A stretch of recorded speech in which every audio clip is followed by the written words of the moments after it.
This show stinks on ice. Well, I got that joke out of the way. I'm out of material. 3 out of 5. Oh my, could that be an entrepreneur at my door? Hello there. Are you the Nimrod who smashed my mailbox? No, it's me, Mr. Code. And you agreed to do this character profile on Raven from the Teen Titans? I'm not that obsessed, people. She was the least annoying. I'll see your fine ass after the review. I wonder what else she can do with 2 fingers. I don't want to have to become a necrophiliac. She's Raven. They'd both be on all fours. Ho! Golly, I've been waiting to not do this my whole life. I'm glad you could be here, because we're like totally in the same room recording this. We sure are. Thanks for funding this cross-dimensional flight. I can respond to your pre-recorded dialogue any way I want, and there's not a thing you can do about it. I agree, that was a great episode. Which is why I recently delved into Teen Titans in the first place. With Raven also being my favorite character, I feel you can also help explain what makes her so amazing. Your show lacks the vulgarity and bad thoughts to describe such a character. Go read fine literature. I'm glad you feel the same. Typically these videos start with a brief history of the character. Whatever. You just stay there and explain her history. I'm just gonna sit in my taxi. There's more production value over here. Raven was created by Marv Wolfman and George Perez for DC Comics, and then she later made her way towards the Teen Titans comic book series, where she joined up with Robin, Cyborg, Kid Flash, Beast Boy, Starfire, and Wonder Girl. The daughter of the demon Trigon and the human woman Arella, that is a large reason for her inner goodness overshadowing her dark exterior. She was also known under the name of Rachel Roth, but I think most of us prefer Raven. Due to emotions being a major component of her powers, Raven is mainly moody and not prone to a lot of outer happiness. Azarath Metrion's The great thing about Raven, besides not wearing pants, is that we really don't know much about her powers.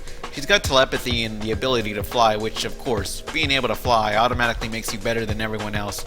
But later on, we see she can tap into people's minds or use spellbooks. As stated before, she's forced to meditate daily so as not to lose control of her powers, made from emotions. Raven was a major part of the Teen Titans throughout the 1980s and 1990s, but like most of them, she typically stayed within the pages of the comic books. However, in 2003, the Teen Titans animated series made its debut and did a fantastic job of bringing the characters to the screen, especially Raven, who instantly became my favorite of the lot.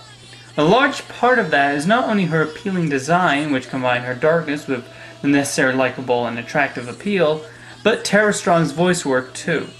Normally, she played young boys like Timmy Turner on Fairly OddParents, or more perky characters like Bubbles on the Powerpuff Girls.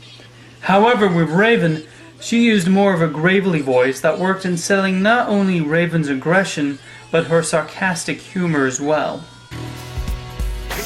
evil beware. We have waffles. They needed another female that would really contrast with Starfire's blissfulness and the opportunity for more disturbing fan art. It became a great concept when they entered each other's bodies and we saw their abilities are based on opposing emotions. Peace, quiet, tranquil. We are so doomed. Some comic readers question why they chose Raven and not Wonder Girl to be in the show. Besides cameoing in the season 5 of the official Titans dartboard, she was completely missing from the show, but truth is, who cares, Raven's better. The Titans work well together, but even they need that quiet time alone. Robin has his newspaper clippings, Cyborg has his video games, and Starfire has her weird Tamaranian cooking. Raven, on the other hand, has her meditation. Essentially, she utilizes it to keep the bubbling darkness inside of her, or else...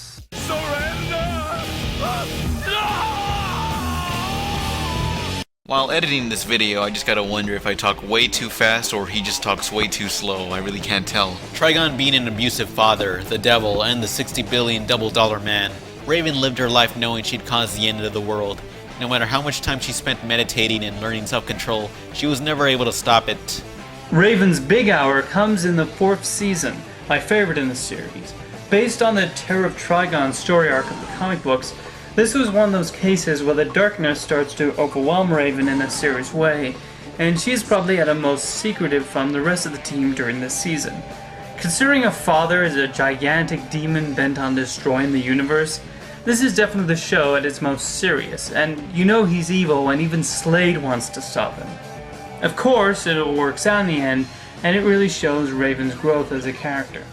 Are you still... you? Blue is still my favorite color. And don't get used to the smile, because you're still not funny. Rewatching the final episodes of Season 4, it reminded me how it blew my 13-year-old mind just for how morbid it was, making it a favorite with me and the kids under the bleachers who drank elfin blood. This was originally going to be the final season, but was renewed for a 5th, which, they destroyed the universe. There's nothing the writers could ever do to top that. Season 5 does not exist to me, and neither does number 3 since I don't own its DVD, and Brother Blood's the villain whose voice actor John DiMaggio hates me, so I best stray away from that season. One of the most interesting Raven-related stories outside the 4th season was in Season 5, when all the Teen Titans team up to defeat the villainous Brain.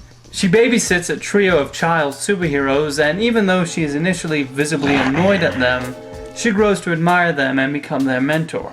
Well, I too hate children since they keep blowing up my lawn gnome, so I love watching her awkwardly care for these weirdly drawn kids while protecting them from a gorilla armed with the Casio keyboard. But I much prefer the episodes where we see her argue with Tara. Aside from Season 4, number 2 is my favorite for the conflict, and the mud wrestling scene. I never liked you. I never even wanted to know you. I also really like the episode where she gets turned into a rabbit, mainly because it's funny to see Raven looking like something so far away from her usual personality. To cap off the Teen Titans animated series, a made-for-television movie was produced titled Trouble in Tokyo. As great as it was, Raven was given the least focus out of all the Titans. While I understand they wanted to focus on the Robin-Starfire relationship, that was the one aspect of the movie that disappointed me.